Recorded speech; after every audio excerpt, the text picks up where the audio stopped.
comparable to what you'll get on the Galaxy S20 Ultra.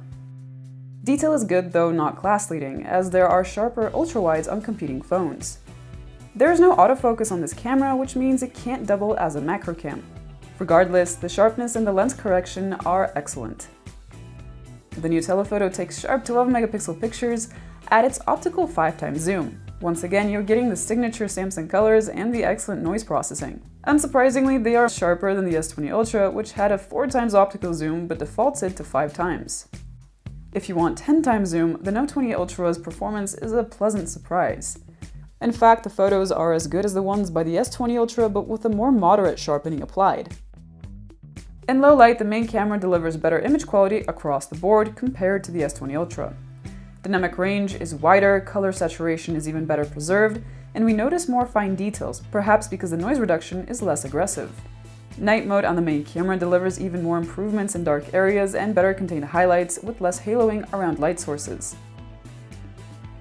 We also found that it takes photos faster than the S20 Ultra, which was a nice and very useful surprise. The ultra-wide camera of the Note takes slightly more saturated colors than the S20, but otherwise the result is more or less the same. It's a good effort, but it doesn't quite compare with the main camera's performance.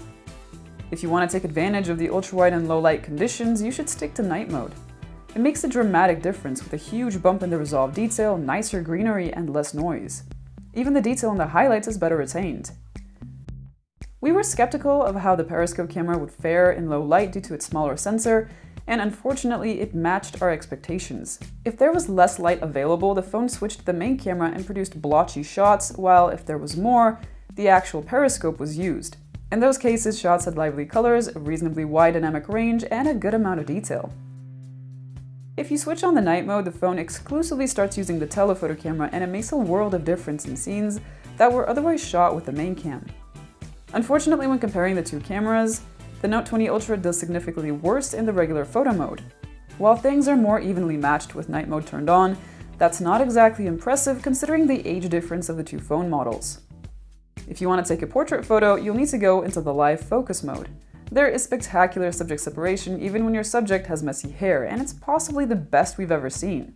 Bokeh rendition was also very nice, and the default setting is great for most scenarios. These also have a good dynamic range thanks to the HDR processing. If you want to use the live focus mode on non-human subjects, things are still good but a bit less impressive. On this aloe plant, for example, there are a few